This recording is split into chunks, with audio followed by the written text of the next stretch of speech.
네, 여러분 안녕하십니까? 뉴스타트 3부 시작합니다. 오늘은 21대 대선 공식 선거운동 마지막 날입니다. 이날 대선 주자들의 움직임도 살펴보겠습니다. 더불어민주당 이재명 후보는 수도권을 돌면서 막판 지지를 호소할 예정입니다.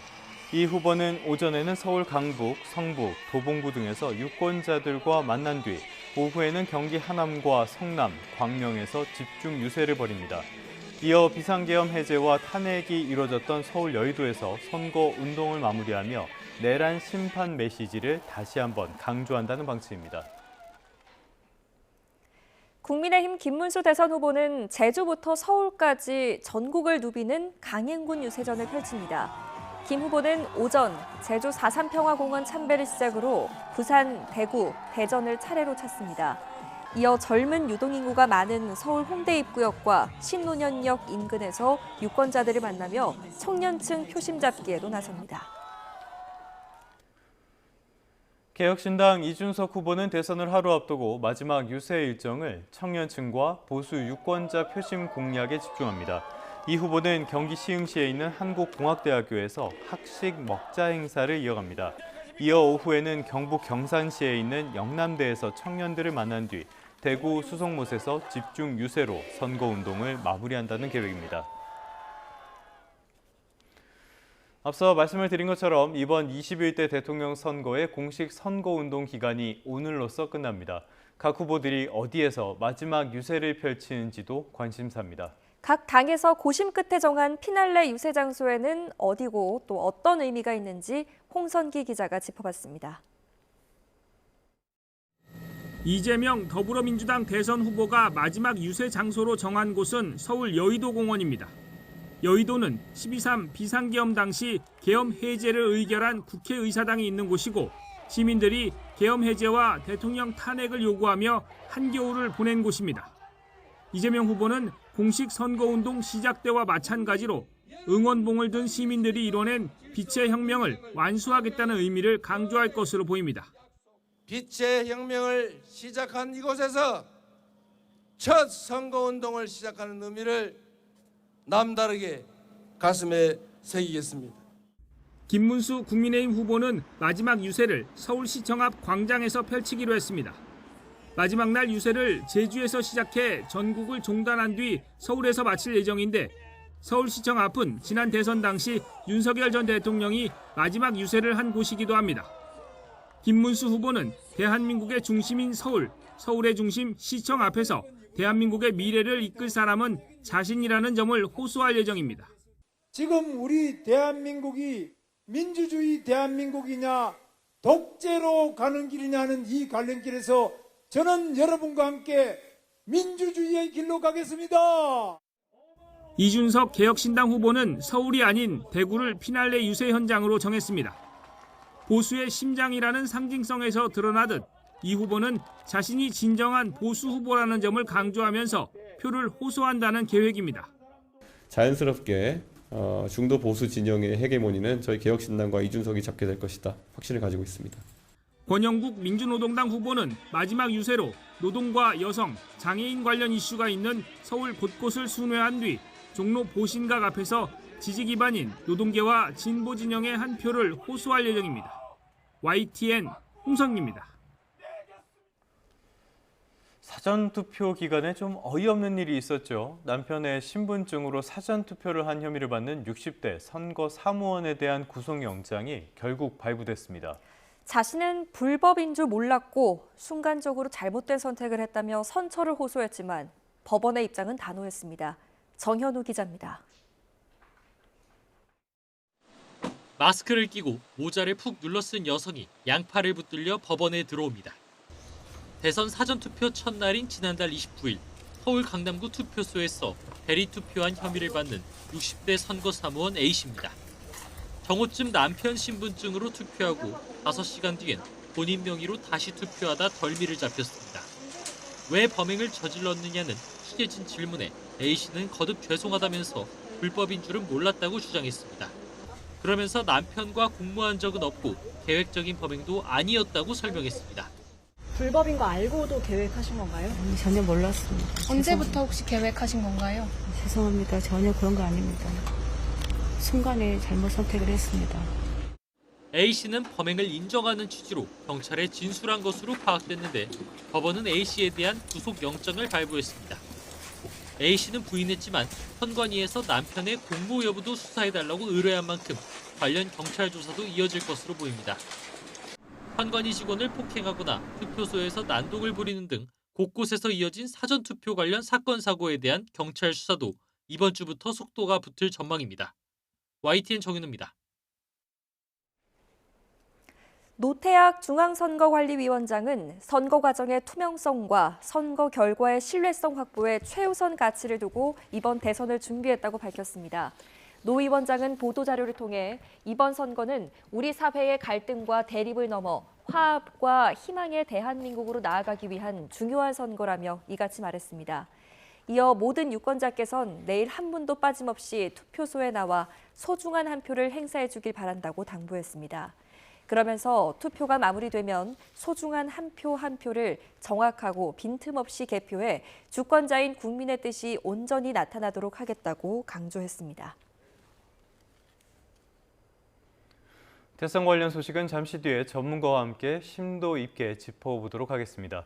다음 소식입니다. 서울 노원구 수락산 중턱에 있는 임시 건물에 불이 나면서 깜짝 놀란 시민들의 소방 신고가 빗발쳤습니다. 전남 여수에서는 낚싯대를 주우러 바다에 뛰어들었다가 빠져나오지 못한 10대가 출동한 소방당국에 무사히 구조됐습니다. 사건 사고 소식 양동훈 기자입니다.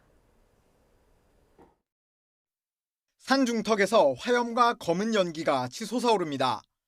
건물을 둘러싼 소방관들이 뿜어오르는 불꽃을 잡기 위해 연신 물을 뿌립니다. 어제 저녁 8시 40분쯤 서울 노원구 수락산에 있는 배드민턴장 임시 건물에 불이 났습니다. 갑작스러운 불에 놀란 주민들의 신고가 소방당국에 70여 건이나 접수됐습니다. 노원구는 창문을 닫고 산 주변으로 접근을 자제해달라는 안전 문자를 보내기도 했습니다. 베란다 쪽으로 탄 냄새가 나서 밖을 봤더니 이제 산 쪽에 연기가 보이더라고요. 불이 번질 수 있을 거라는 걸 생각하고 대피할 생각을 하고 있었죠. 다행히 불은 주변으로 번지지 않고 2시간여 만에 모두 꺼졌고 다친 사람도 없었습니다. 소방당국은 정확한 화재 원인을 조사하고 있습니다. 물에 빠진 남성이 구조용 튜브를 낀 채 119 구조대에 이끌려 나옵니다. 어제 오후 6시 반쯤 전남 여수에서 낚싯대를 주우러 바다에 들어갔다가 빠져나오지 못한 10대 A군이 구조됐습니다. 가벼운 찰과상만 입은 A군은 현장 응급처치를 받고 귀가했는데 소방당국은 안전요원이 없는 곳에서는 절대 물에 들어가면 안 된다고 강조했습니다. YTN 양동훈입니다.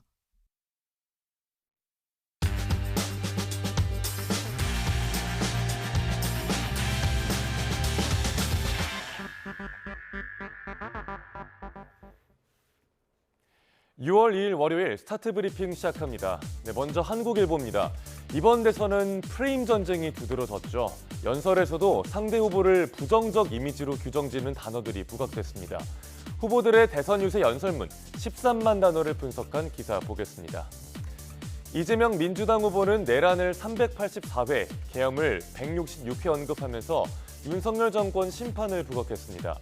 반면 김문수 국민의힘 후보는 방탄을 521회, 독재를 223회 언급하며 반 이재명 공세에 주력했고요.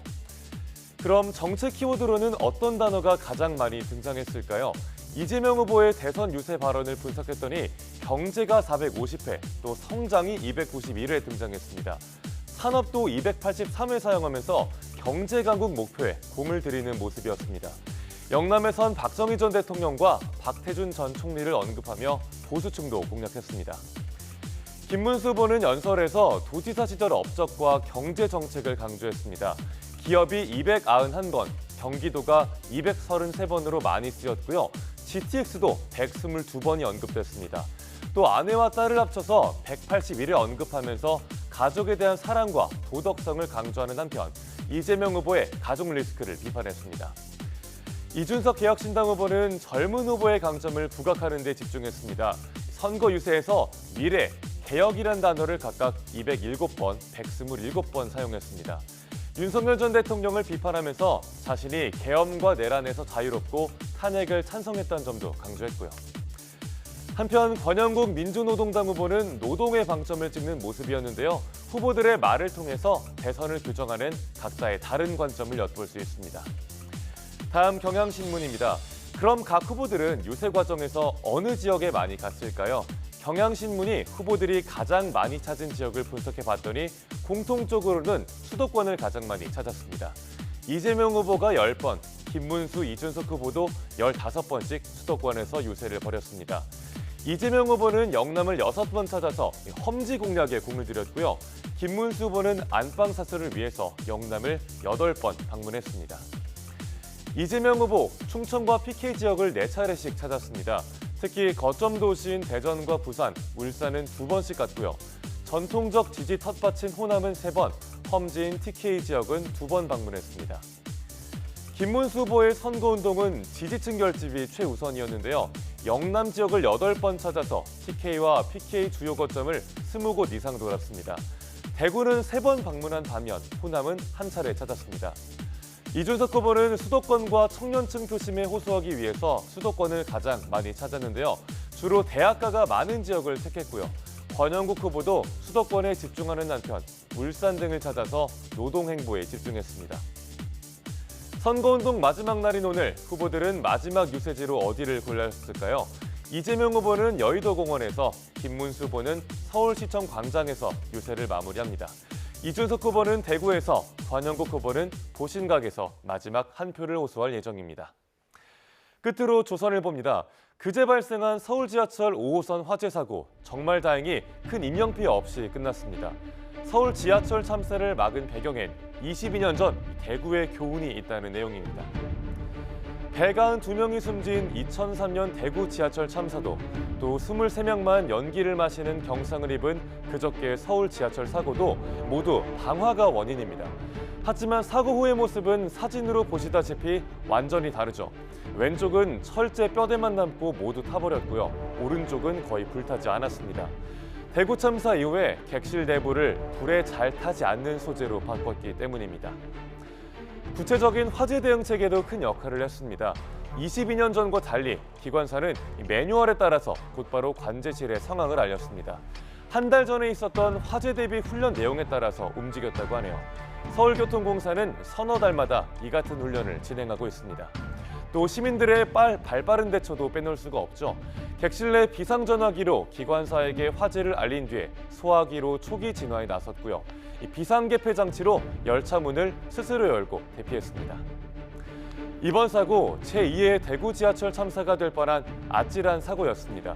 하지만 22년 전 대구의 교훈과 달라진 시민의식이 합쳐져서 인명피해 없이 끝낼 수 있었습니다. 6월 2일 아침 신문 살펴봤습니다. 지금까지 스타트 브리핑이었습니다.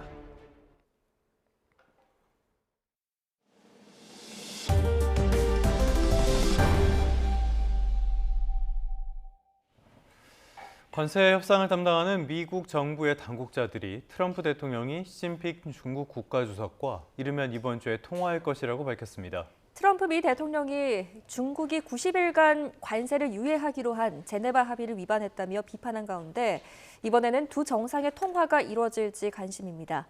워싱턴 홍상희 특파원입니다. 하워드 러트닉 미 상무장관은 중국이 미국과의 무역 협상을 느리게 진행하고 있다고 지적했습니다. And really the right way to say it is they're just slow rolling the deal. So I think slow rolling is the right way to say it, and I think Donald Trump is on it. 그러나 미국이 시장을 열지 않을 경우 중국 경제는 어려운 상황에 처할 거라면서 트럼프 대통령이 시진핑 중국 국가주석과 소통할 거라고 말했습니다. Donald Trump and President Xi, our president understands what to do. He's going to go work it out, and I am confident that this is going to work out either way. 스콧 베센트 미 재무장관도 트럼프 대통령이 조만간 시 주석과 통화해 최근 불거진 무역 합의 위반을 해결할 거라고 확신했습니다. 케빈 해싯 백악관 국가경제위원회 위원장은 더 구체적으로 이번 주에 두 정상이 대화할 것이며 이미 양국 간 논의가 되었다고 강조했습니다. 트럼프 대통령은 앞서 제네바에서 90일 동안 관세를 유예하기로 한 중국이 합의를 위반했다며 시진핑 주석과 통화해 해결하겠다고 말했습니다. 중국이 히토류 등 핵심 광물을 다시 수출하기로 한 약속을 지키지 않고 있다는 겁니다. They violated a big part of the agreement we made, but I'm sure that I'll speak to President Xi and hopefully we'll work that out. 중국도 미국의 핵심 기술 수출 금지와 중국 유학생 비자 취소 예고 등 차별 조치를 중단하라며 제네바 합의 준수를 촉구하고 있습니다. 미중 정상의 마지막 통화는 지난 1월 취임식 직전으로 트럼프 대통령은 관세 발표 이후에도 여러 차례 통화 가능성을 내비쳤지만 실제로 성사되지는 않았습니다. 트럼프 대통령이 예고한 상호관세 유예 기한이 다음 달 9일로 다가오는 가운데 러트닉 상무장관은 유예 연장 가능성에 대해서는 부정적인 입장을 밝혔습니다. 워싱턴에서 YTN 홍사입니다. 가자 인도주의 재단이 운영하는 가자지구 구호품 배급소 인근에서 이스라엘군의 발포로 가자 주민 31명이 숨지고 170명이 다쳤다는 보도가 나왔죠. 이스라엘에 대한 국제사회의 비난이 커지는 가운데 이를 허위 보도라고 주장하는 이스라엘군이 반박 영상을 공개했습니다. 이스라엘군은 가자지구에서 무장 괴한이 주민들로부터 구호품을 약탈하려 총을 쏘았다며 드론으로 촬영한 영상을 공개했습니다. 영상에는 머리에 천을 뒤집어서 얼굴을 가리고 소총을 든 무장 괴한들이 배급소 주변 주민에게 총을 쏘고 돌을 집어던지는 모습이 포착됐습니다. 주민들은 약탈당한 구호품을 건지려고 나섰다가 총격의 표적이 됐다고 이스라엘군은 주장했습니다.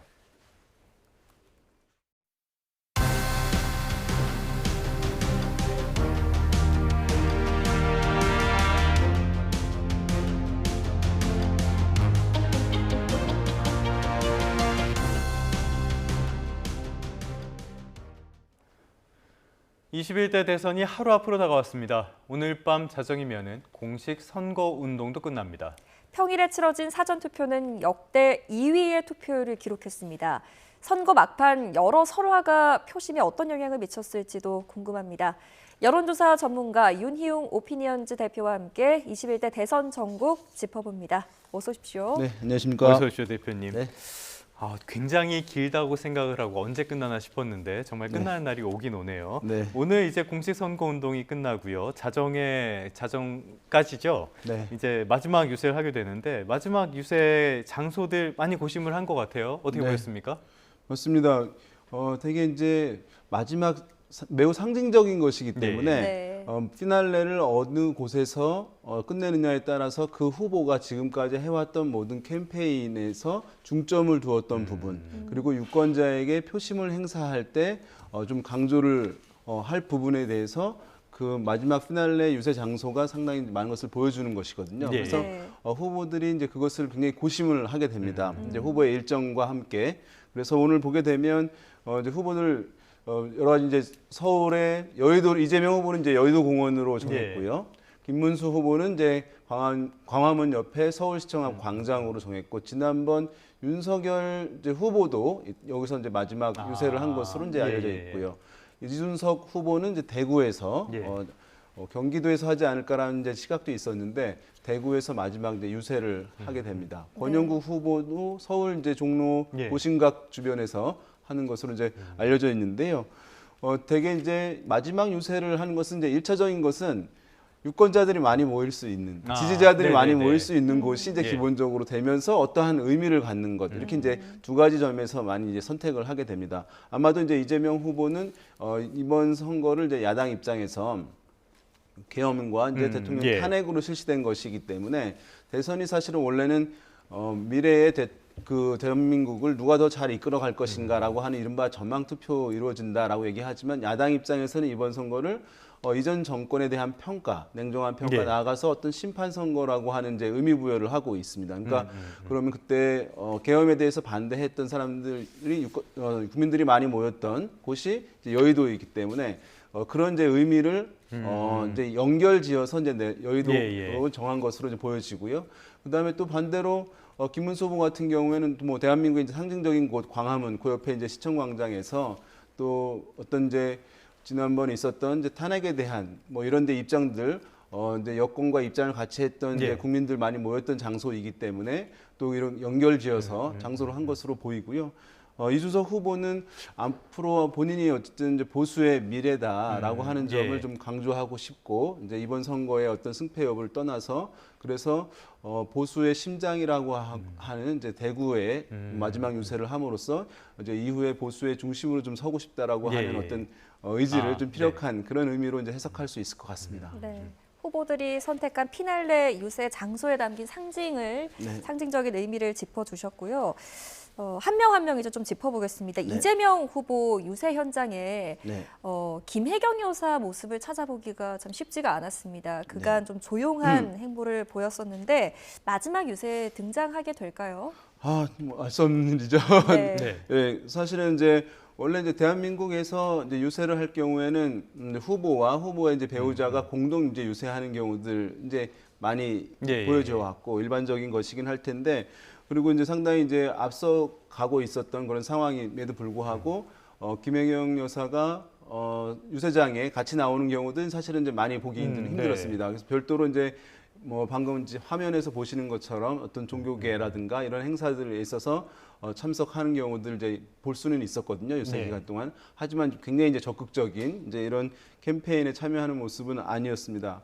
아마도 이제 김혜경 여사 관련해서 이제 재판들 이제 이어지고 있는 상황들, 이런 논란들이 있는 상황이기 때문에 이제 노출도 빈도가 높아지게 되면 또 반대쪽 캠프에서 여러 정치적인 또 공세의 소재로 활용될 수 있는 점 그런 것들은 또 선거 운동 과정에서 캠페인에 이제 부정적인 요인으로 판단이 아마 내부에서 했을 것으로 보여집니다. 그래서 최소한도로 참여하면서 왜냐면 아주 얼굴도 보이지 않게 되면 또 대한민국 정서에서 그것도 좀 부정적으로 그렇죠. 또 비춰질 수 있는 것이기 때문에 최소한도로 하는 것을 아마 기조로 삼아서 이렇게 한 것이라고 보이는데요.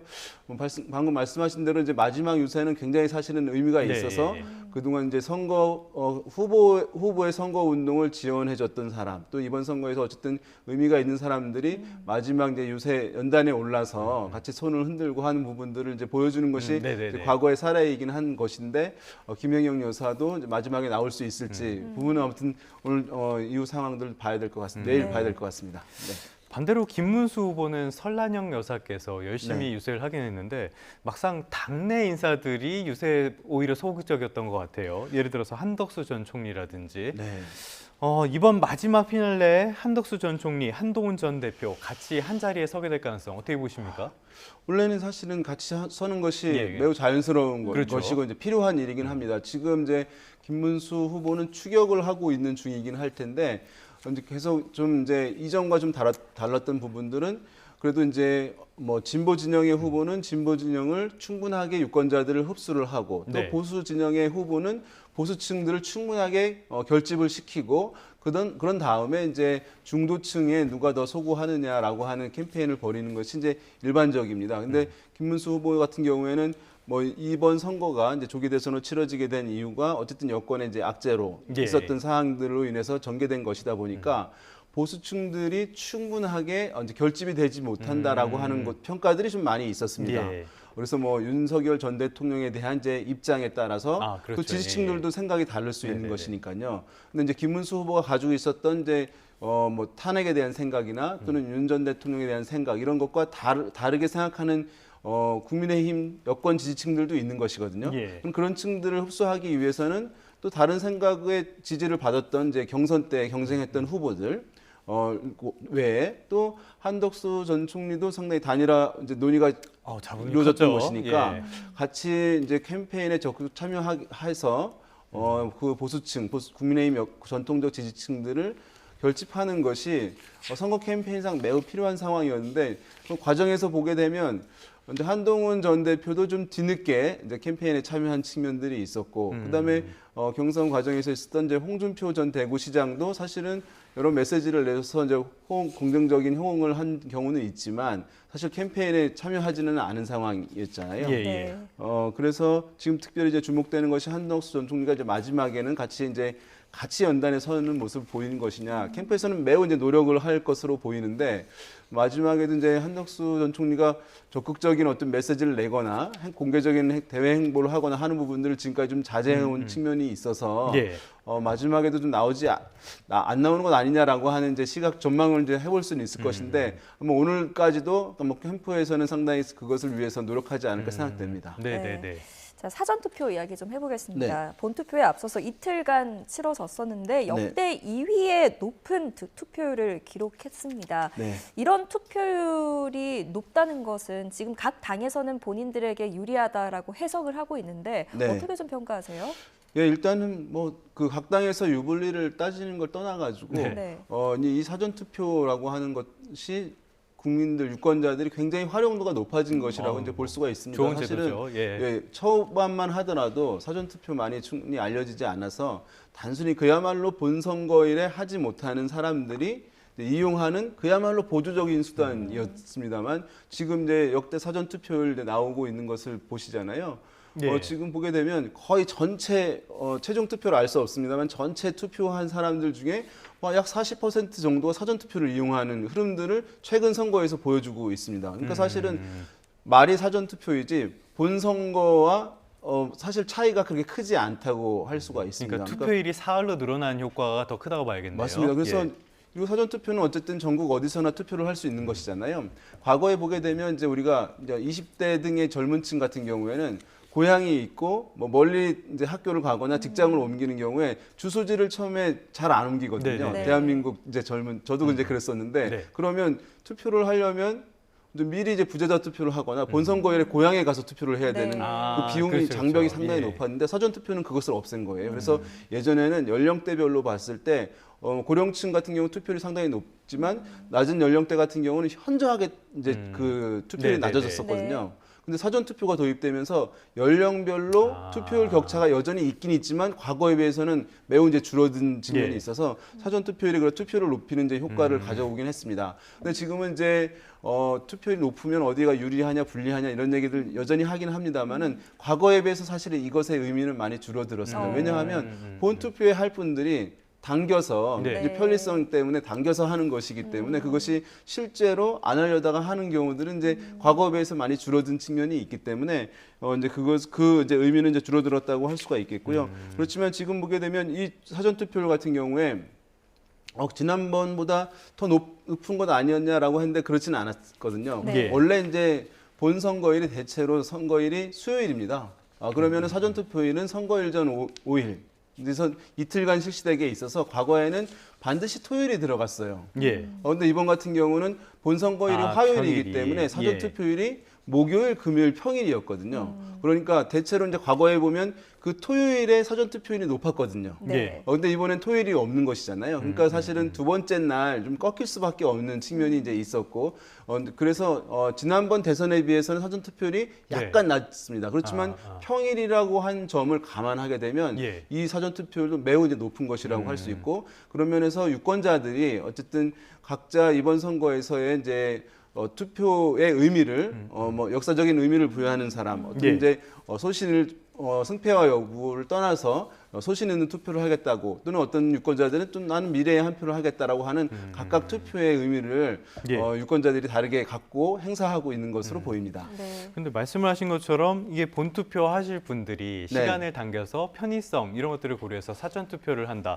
그리고 실제로 과거의 사례들을 봐도 사전 투표율이 결국에는 본 투표율은 비슷한 수준으로 수렴되는 그런 과정들이 있었거든요. 네, 그렇습니다. 이번 최종 투표율은 어떻게 예상해 봐야 될까요? 사실은 이번 선거 같은 경우는 이제 지난번 두 번의 이제 대선 같은 경우에 최종 투표를 보면 다 이제 77%대였습니다. 이 77%대 투표율이라는 것은 사실은 매우 높은 것입니다. 물론 이제 어떤 나라들 보게 되면 90%를 넘는 곳들도 있어요. 호주 같은 경우들. 북한도 있고. 근데 이제 호주 같은 경우에는 의무 투표제입니다. 그러니까 투표를 하지 않게 되면 내가 공직 진출이나 어떤 데서 페널티를 얻게 되는 부분도 있고, 또 어떤 경우에는 어떤 나라들은 투표를 하게 되면 뭐 교통비라든가 이런 거 굉장한 지원들이 있게 되는 인센티브가 제공되는 경우들이 있어요. 근데 그런 아무런 제도가 없는 대한민국에서 이렇게 70% 후반대, 80% 육박하는 투표율이 나온다는 것은 상당히 이제 OECD 국가들 중에서도 높은 편이라고 할 수가 있거든요. 근데 이제 이 투표율이 높은 데는 조건들이 있거든요. 뭐냐 하면 투표율이 높기 위해서는 선거 과정이 그 후보들 간에 매우 경쟁 구도로 전개되고 그다음에 선거 결과가 어떻게 나올지 불확실한 경우에 그럴 때 투표율이 높아지는 특성이 있습니다. 그러면 나의 이제 투표 가치가 높아지는 것이잖아요. 이해했어요. 예. 그런데 뭐 보시는 분들에 따라서 좀 다를 수 있겠습니다만 또 이전에 비해서 격차가 또 난 부분도 있거든요. 그 사전 여론조사 보이게 되면 그렇게 되면 사실은 이제 아까 사전 투표율도 하는 평일이었고 그런 점을 감안하면 지난번 77% 수준보다는 약간 좀 낮아질 수 있는 것 아니냐라고 하는 이제 전망이 이제 있을 수는 있는데 그것이 이제 그럼에도 불구하고 과거에 보면 60%대까지 떨어진 투표율도 있었거든요. 네. 대선에서. 그런데 그 정도까지는 아니고 약간 지난번보다 떨어지지만 그래도 상당히 이제 높은 수준의 의미 부여할 수 있는 투표를 나오지 않을까 전망됩니다. 네. 계속해서 이 여론조사 공표금지 기간 직전에 실시된 여론조사 한번 살펴보겠습니다. 분리가국 직전에 조사된 결과 그래픽이 준비가 되면 하나씩 띄워주시면 감사하겠습니다. 먼저 KBS에서 의뢰해서 한국리서치에서 조사한 결과를 보면 이재명 후보가 다자구도에서 45%, 김문수 후보 36%, 이준석 후보 10%. 이런 여론조사 결과는 어떻게 보셨습니까? 네, 지금 보이는 것의 이제 의미는 뭐냐 하면 1강 1중 1약 이제 이런 구도로 설명을 할 수가 있을 것 같습니다. 이런 흐름이 좀 오는데 대개 보면 이제 대선에서 대선 주자들 같은 경우는 소속하에 있는 정당의 정당 지지율보다 약간 높은 수준이 이제 일반적이라고 할 수가 있습니다. 원래는 그리고 대한민국의 정치 지형을 좌우가 이제 팽팽한 상황에서 이제 많은 선거들이 전개되는 것이니까 대개는 사실은 이제 2강으로 전개되는 것이 자연스러운 흐름이긴 합니다. 그런데 이제 1강 1중 1약 이런 구도로 나오고 또 1위 후보 지지율도 좀 여론조사입니다. 득표율과 상관없이 여론조사인데 좀 높은 편으로 지금 나오고 있는데 여러 가지 사실은 의미 부여를 이제 할 수 있을 텐데 1위 주자의 지지율이 이렇게 45% 이 조사에 나오고 어떤 조사들은 더 높게 나오는 조사들도 있었는데 그것이 아마도 이제 이런 것 같습니다. 그러니까 어떤 여권층이라든가 일부 중도층에서는 이번 선거를 단순히 이제 후보들 여러 명 중에서 한 명을 선택하는 선거라기보다는 그래도 아까 말씀드린 대로 이전 정권에 대한 어떤 냉정한 평가, 심판 선거라고 하는 이제 의미를 갖고 있는 분들 같은 경우에는 비록 민주당을 지지하지 않는 이제 유권자들 같은 경우에는 이제 그런 직전 정권에 대한 회초리를 들기 위해서 야당이라고 하는 도구를 활용할 수밖에 없으니까 야당은 평소에 얻는 정당 지지율 이상의 후보 지지율을 얻는 경향, 프리미엄을 얻게 되는 경향이 있어서 좀 높은 편이 있고 이건 좀 더 높고요. 그다음 김문수 후보 같은 경우는 보수 정당의 지지율이 사실은 뭐 40 내외 나오는 지지율도 많이 있었거든요, 평소에. 근데 그 지지율을 만큼 후보 지지율이 나오지 않는 상황이 좀 이례적인 상황입니다. 그래서 이제 지금 막판에 많이 좀 회복이 되어서 전통적인 국민의힘의 정당 지지율 수준까지 이제 올라가는 모습들을 이제 보여주고 있는 시즌인데요. 과연 남은 기간 동안에 중도층까지 얼마나 확장할 수 있을지가 주목되는 거고 이준석 후보 같은 경우는 제3 후보로서 이제 10% 두 자릿수를 넘길 수 있을 것이냐 매우 이제 주목되는 상황인데요. 다만 이제 이준석 후보 같은 경우에 지지층을 보게 되면 20, 30대의 젊은 층들이고 또 약간 정치에는 관심이 좀 낮은 중도층들이 있는데요. 이분들의 이제 투표 적극성이 원래 높은 층들은 아니거든요. 그러니까 세종적으로 선거 결과에서 10%를 두 자릿수를 넘기 위해서는 지금 이준석 후보를 지지하고 있는 분들이 투표장에 나가야 되는 문제가 있습니다. 그러니까 사실은 그 투표 적극성에 따라서 후보들의 최종 득표율이 실제로 어떤 후보는 더 많이 올라가고 어떤 후보는 좀 낮아지기도 하거든요. 그래서 이준석 후보 같은 경우는 이제 지지층들을 어떻게 투표장에 최종적으로 나가게 하느냐 이것이 또 하나의 캠페인 과제인 것 같습니다. 지금 저희가 여론조사를 3개 보여드렸는데요. KBS 한국리서치, 그리고 MBC와 코리아리서치, 뉴스원과 한국갤럽 이렇게 3개가 나왔는데 3가지 여론조사에서 다 보이는 건 말씀하신 대로 1강, 1중, 1약 이런 구도. 그런데 이 블랙아웃 전에 나온 여론조사 이 결과가 거의 최종 결과로 이어진다 이런 평가도 나오는데 실은 뭐 변동성이 이제 있는 경우들도 있습니다. 그러니까 사실은 과거에 2011년인가요? 이제 강원도지사 보궐선거가 있었거든요. 격차가 사실은 1위 후보, 2위 후보 10% 이상 차이가 났었어요. 근데 이제 뒤바뀌었습니다. 근데 왜냐하면 앞서고 있는 후보가 이른바 이제 이 블랙아웃 기간 중에 그 불법 콜센터 사건이라고 대대적인 보도가 났어요. 그러면서 이제 결과가 뒤바뀌었는데 이런 것처럼 어떤 이제 후보에게 굉장히 큰 악재가 발생해서 전 국민이 알 정도로 알려지게 되면 사실 변동이 있을 수 있는 것인데 이런 게 없다고 한다면 사실 이제 변동폭이 선거일이 다가오면 다가올수록 굉장히 줄어들 수밖에 없습니다. 왜냐하면 유권자들이 마음을 바꿔야 되는 것이거든요. 그러니까 마음을 점점 정해가는 유권자들이 많아지는데 마음을 이제 바꾼다는 건 사실 어렵고 부동층 같은 경우 일정 수준 이상의 비율이 있어야 사실 변화의 폭도 커지는 것인데 부동층은 갈수록 줄어들게 됩니다. 그리고 사실 사전 투표가 생긴 것도 변화의 폭을 좀 줄이는 측면이 있습니다. 왜냐하면 변화폭이 크려면 유권자들이 남아 있어야 되잖아요. 사전 투표로 절반 가까운 유권자들이 이미 투표를 해버리잖아요. 그러니까 사실은 변할 수 있는 남은 유권자 비중도 줄어드는 부분들.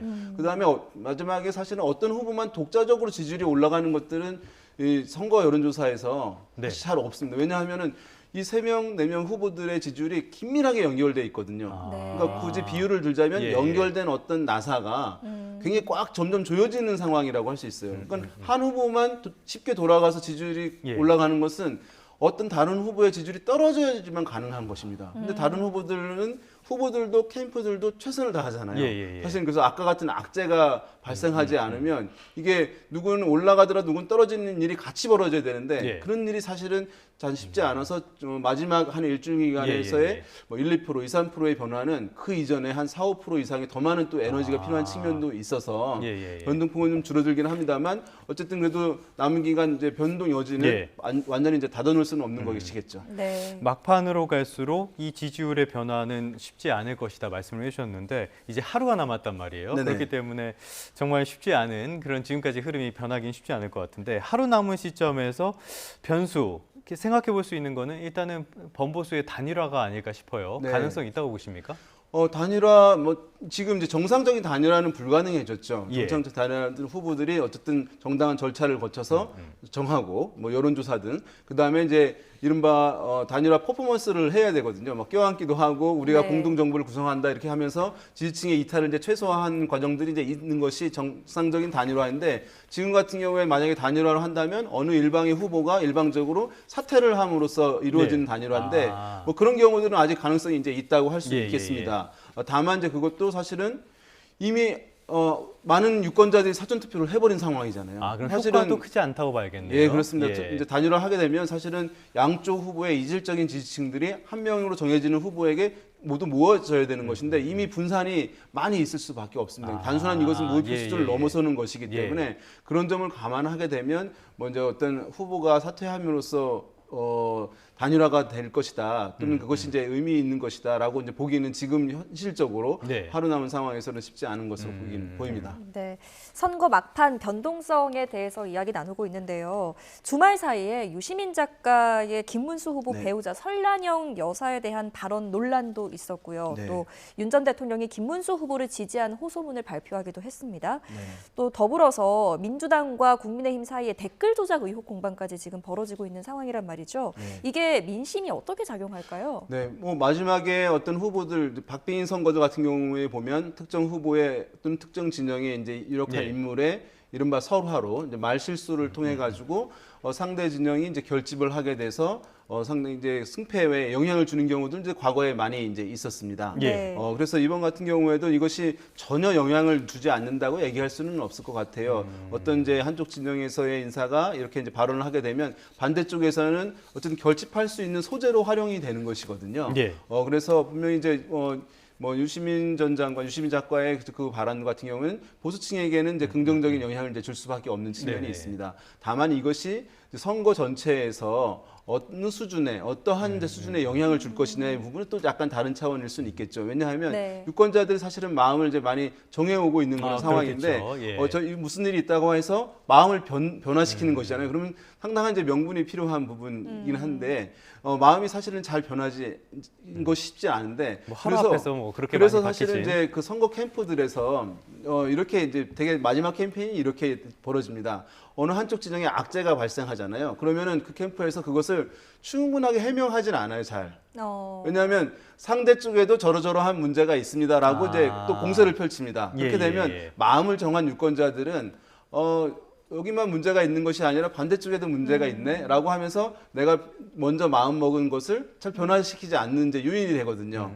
그래서 보게 되면 뭐 의도한 것은 아니겠습니다만은 최종 마지막에 벌어진 이제 지금 말씀하신 세 건의 사안들 보게 되면 네. 각 후보 진영에 유리하고 불리한 진영들이 그렇게 또 분포되어 있는 측면들이 있어요. 네네네네. 그렇게 되면 이것을 이제 유리한 부분에서 그 후보 캠프에서는 이것을 계속 부각을 시키거든요. 유리한 것만. 네. 이제 또 상대 쪽에 불리한 부분을 공세로만 이제 하는 것이니까 지금 제가 봤을 때는 마지막에 서로 이제 공세를 주고받는 소재로 이제 활용됨으로 인해서 아주 한쪽 진영의 한쪽 후보에만 완전히 유리하고 한쪽 후보에만 완전히 불리하고 이런 국면이 아니라 서로 이제 유불리를 좀 더 분산돼서 나눠 갖는 그 정도 이제 모양새가 아닐까 생각됩니다. 어떻게 보면 플러스 마이너스 제로가 될 수가 있겠네요. 그렇습니다. 끝으로 이분 이야기 한번 해볼까요? 이준석 후보. 네. 10%를 굉장히 중요하게 정치권에서는 보는 것 같아요. 특별히 10%. 왜 이렇게 보는 겁니까? 사실 뭐 9.9%나 10.1%나 뭐 어떤 큰 차이가 있는 그렇죠. 것은 아닙니다만은 어쨌든 계속 이제 이후에도 이번에서 득표율을 규정하게 되면 두 자릿수 얻었다. 한국에서 사실은 제3후보가 두 자릿수 얻는 경우는 쉬운 것은 아니거든요.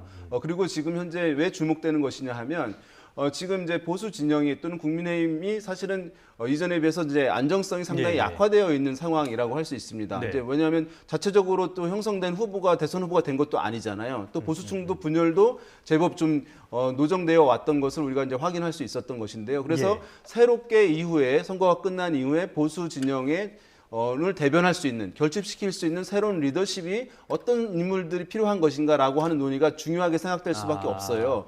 그러면 이준석 후보도 사실은 그 중에 새로 보수할 수 있는 인물이라는 점에서 10% 넘으면 더욱더 이제 주목을 받고 역할을 할 수 있지 않을까라는 점에서 10% 얘기를 하고 있는 것으로 보여집니다. 네.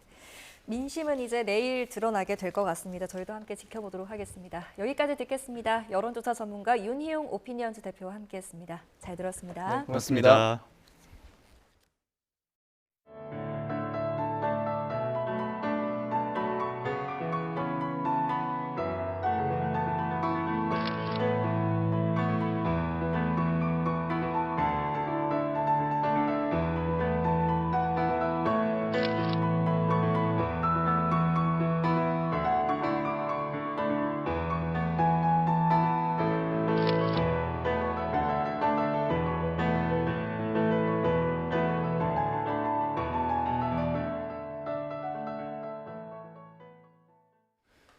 끝으로 출근길 날씨 살펴보겠습니다. YTN 야외 스튜디오 연결합니다. 원희다 캐스터. 네, 원희다입니다. 네, 주말 사이에 맑은 날씨가 많이 볼 수 있었는데요. 오늘은 비 소식이 있다고요? 네, 6월의 첫 월요일 전국 곳곳에 비 예보가 있어서 나오실 때 우산 챙기셔야겠습니다. 지금은 주로 제주도를 중심으로 비가 내리고 있는데요. 본격 출국기를 앞두고 서울 등 서쪽 지방도 점차 비가 시작되겠습니다. 네, 그럼 오늘 비가 좀 내려준다면 더위 상황은 나아질까요? 네, 휴일인 어제는 곳곳에서 30도 안팎의 낮더위가 나타났는데요. 오늘은 비가 내리며 더위가 잠시 쉬어가겠습니다.